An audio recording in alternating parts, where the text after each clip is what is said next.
Ian and Larissa asked me to read a couple of quotes from a man named John Piper, who's a well-known Bible teacher, and he talks about marriage and how this mystery refers to Christ and the church. And he says this: marriage is not mainly about prospering economically. It is mainly about displaying the covenant-keeping love between Christ and his church. He says, knowing Christ is more important than making a living. Treasuring Christ is more important than bearing children. Either way, it is short. It may have many bright days, or it may be covered with clouds. But if we set our face to make of marriage mainly what God designed it to be, no sorrows and no calamities can stand in our way. Every one of them will be not an obstacle to success, but a way to succeed.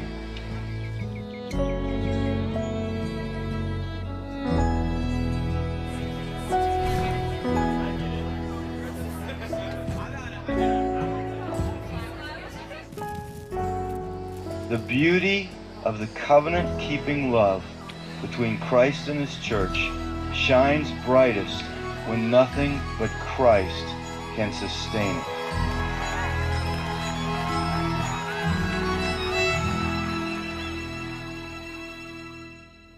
Ian and I first met in 2005 at college and had a blast for 10 months getting to know each other. And I was looking through and I found one of my favorite pictures, which I think was actually taken right before his accident. He set up a camera on his tripod, and it's just a classic Ian face that to me sums up who he is. We'd been dating for 10 months and he was working an extra job for his dad, and he was on his way to work near Pittsburgh. And we got a phone call that he had been in an accident, and we didn't know if it was when he got to work or on his way. And so we got down to Pittsburgh, and I was just praying the whole time in the car that it wouldn't be his brain. After being at the hospital for a few hours, we found out that it was, and he had been in brain surgery for a few hours and had suffered a traumatic brain injury. God totally spared his life.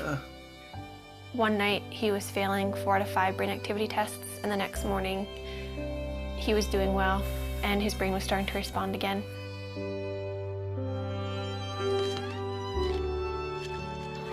I moved in with his family after the accident, so I was really involved in his therapy and just did whatever I could to make his life fun. We'd go out on dates, and looking back, it's weird because he couldn't talk and he couldn't eat.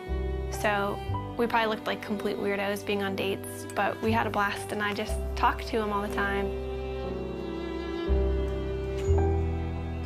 I knew that before Ian's accident, he was very serious about marriage and was ring shopping, so I knew where he was, and that helped me so much. After he couldn't talk, I knew that he loved me, and I knew where he wanted the relationship to go because we were dating very intentionally. We just prayed that marriage would someday happen and watched all of our friends get married and start having families. That was challenging, but we just tried to hold out hope that that would be us someday.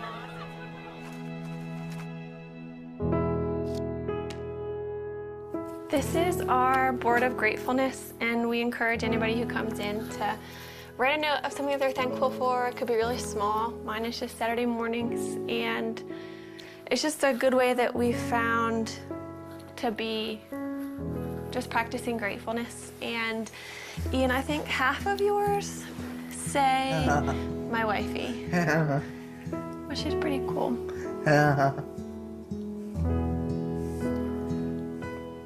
We decided that we couldn't really consider marriage as an option until Ian was able to communicate, but if he could communicate with me, then we could have a marriage, knowing it would be really different, but as long as Ian could talk to me, then we could make it work.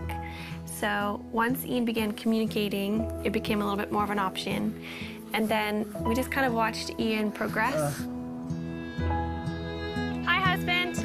I want to be. How are you? Yeah. What?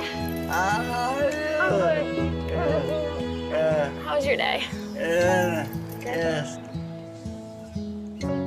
A conversation I had with his dad, it was one of those conversations where I realized this could happen. Then that August, his dad was diagnosed with brain cancer.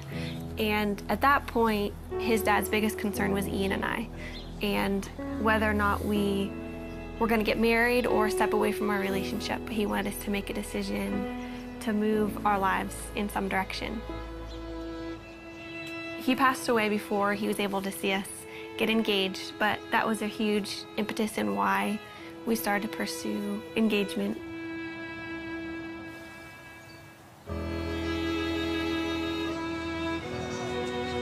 Throughout premarital counseling, we just used this momentary marriage.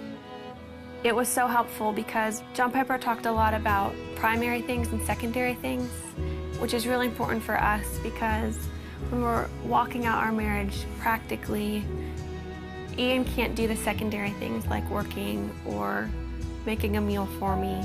Everything that's primary, though, he can do, which is leading me spiritually. Ian always comes back to the foundational truths of who God is and kind of reels me back in from my emotions, and that's the most important thing. We have two friends that we're going through the book with. I think we've just been able to help them see that maybe the little things that they're excited for about marriage are worth being excited about, but they're not the end all and be all of their marriage. But we also have so much to learn, and we're learning from them and things that they share because our relationships are different and we can glean different things from each other. I think what helped us in deciding to make this commitment to each other, at least for me, is knowing that Ian wouldn't have left me if the roles were reversed, and that we love each other and we know that God's going to be faithful to our marriage. We're able to love each other with, I think, a more Christ-like love because of Ian's disability, and just understand that picture a little bit better than if you were healthy. Yeah. Do you agree? Yes. What about God enables you to have a happy marriage? You know, What? he's awesome. He's awesome. Yeah.